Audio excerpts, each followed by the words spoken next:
Ça te tente de faire un big shop? Alors je te demande d'abord de regarder cette vidéo. Allô guys, j'espère que vous allez bien. Bienvenue sur ma chaîne YouTube. Aujourd'hui, je vais partager avec vous 6 points que vous devez savoir avant de faire votre big shop. Alors, le premier point, c'est le sentiment de regret. Si vous n'aviez jamais eu auparavant des cheveux aussi courts, vous allez vous sentir mal dans votre peau. Vous allez avoir le regret d'avoir coupé vos cheveux. Et j'avoue aussi que souvent, le regard de l'entourage n'aide pas parce qu'il y a des gens autour de vous qui ne vont pas forcément accepter le fait que vous ayez coupé vos cheveux. Mais ne vous inquiétez pas, c'est un mal pour un bien. Donc avec le temps, vos cheveux vont pousser puis vous allez apprendre à les aimer et ce sentiment, il va disparaître. Le deuxième point, c'est vraiment la pousse. Ne pensez pas aussi que dès que vous venez de couper vos cheveux, que vos cheveux vont pousser à la vitesse de la lumière. Non. Chaque personne a sa pousse propre à elle. Mais je sais aussi que les cheveux crépus poussent en moyenne de 1 cm par mois. Il y en a qui ont un peu plus, il y en a qui ont un peu moins. Ne vous focalisez pas sur la pousse des uns et des autres. Ne vous focalisez pas aussi sur la pousse de vos cheveux. Ne faites pas de comparaison. Focalisez-vous sur la santé de vos cheveux. Des cheveux sains vont forcément pousser et vous allez forcément avoir des résultats. Donc la pousse, oui, ça plaît à tout le monde de voir pousser ses cheveux, mais juste pour un début, focalisez-vous sur la santé de vos cheveux. Le troisième point, c'est la sécheresse. La sécheresse est l'une des caractéristiques des cheveux crépus. Moi, je me rappelle quand je venais de faire mon big shop, il me suffisait de finir de faire mes soins et que l'hydratation que j'avais apportée s'évapore pour que mes cheveux redeviennent secs. D'accord? Comme je l'ai dit tantôt pour le deuxième point, juste focalisez-vous sur la santé, apportez des soins hydratants. Quand vous allez apporter des soins hydratants, vos cheveux vont commencer à s'améliorer. Mais ne vous dites pas aussi que à un moment donné, ils vont cesser d'être secs. Non. Les cheveux crépus sont de nature sèche. Donc, la sécheresse, il va falloir l'accepter. Ça va s'améliorer, mais ça ne va jamais disparaître. Le quatrième point, c'est quoi faire de ces cheveux crépus.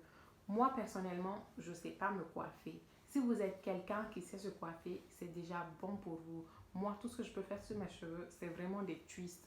des twists, puis je fais après des twists out. Sinon, si vous êtes comme moi et que vous ne savez pas vous coiffer, inspirez-vous des tutos sur YouTube. Il y a vraiment beaucoup de vidéos pour toutes les longueurs de cheveux crépus. Donc, inspirez-vous des tutos sur YouTube, piochez des coiffures qui vont aller avec vos styles, qui vont vous plaire et faites-le. Vous allez vous sentir dans votre peau et vous allez voir qu'avec le temps, vos cheveux vont pousser et puis vous allez pouvoir vous ouvrir à d'autres choix de coiffure. Sinon, Afro-Puff est toujours là, la coiffure phare de toutes les filles qui sont retournées au naturel. Le cinquième point, c'est arrêter d'être une product junkie. Vous allez vouloir être une product junkie. C'est quoi une product junkie? C'est vouloir payer tout ce que vous voyez, tout ce qui a trait aux cheveux crépus. Non. Juste commencer avec des produits de base. Un shampoing, un conditionneur, un leave-in, un leave-in ou un lait, puis une crème et une huile. Avec le temps, vous allez juste être à l'écoute de vos cheveux. Vous allez savoir qu'est-ce qu'ils vous demandent, quoi leur apporter. Vous allez alors là, cependant, acheter les produits que vous voulez. Puis, si vous avez un budget serré, ne faites pas ça. Juste prenez ce qu'il vous faut. Moi, mon entourage, je leur propose la gamme jaune de Garnier, la gamme pour cheveux secs. Je pense que c'est à base d'avocat et de beurre de karité. Je pense aussi que c'est hydratant. Donc, j'ai commencé avec ça et je propose ça aux gens qui me demandent conseil pour un début. La sixième chose que je vais partager avec vous, c'est arrêter de suivre tout le monde. Arrêtez de suivre toutes les youtubeuses. Arrêtez de faire tout ce que les influenceurs ou les influenceuses cheveux vous disent. Arrêtez. Essayez juste de piocher l'information utile pour vous. Je sais que pour un début, on est en quête d'information. On veut s'informer, on veut apprendre beaucoup de choses, mais essayez de faire la part des choses. Essayez juste de prendre ce qui est utile à vous ou essayez de suivre des youtubeuses auxquelles vous pensez que vos cheveux se rapprochent le plus.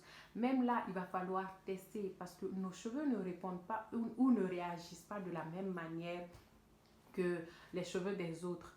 Testez des choses. Si vous voyez que ça ne marche pas au bout de quelques semaines, arrêtez puis essayez autre chose. Mais moi, sincèrement, je ne conseille pas que on soit comme focalisé sur beaucoup de personnes à la fois et qu'on fasse tout ce que les gens nous disent. Non, juste écoutez vos cheveux, écoutez leurs besoins, essayez d'apporter ce qu'ils vous demandent et avec le temps, vous allez voir que vous allez comprendre ce qu'ils veulent et ça sera beaucoup plus facile pour vous.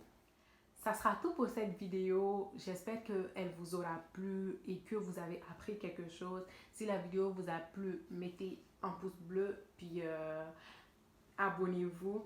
Et mettez en commentaire s'il vous plaît, voilà, mettez en commentaire s'il vous plaît à quel âge vous êtes défrisé pour la première fois. Moi, c'était vraiment à 6 ans. Je me rappelle très bien, c'était à 6 ans que ma maman m'a défrisé. Donc, je veux savoir, les filles qui sont là, à quel âge vous vous êtes défrisé pour la première fois. Donc, mettez ça en commentaire, abonnez-vous et j'espère que vous allez prendre soin de vous.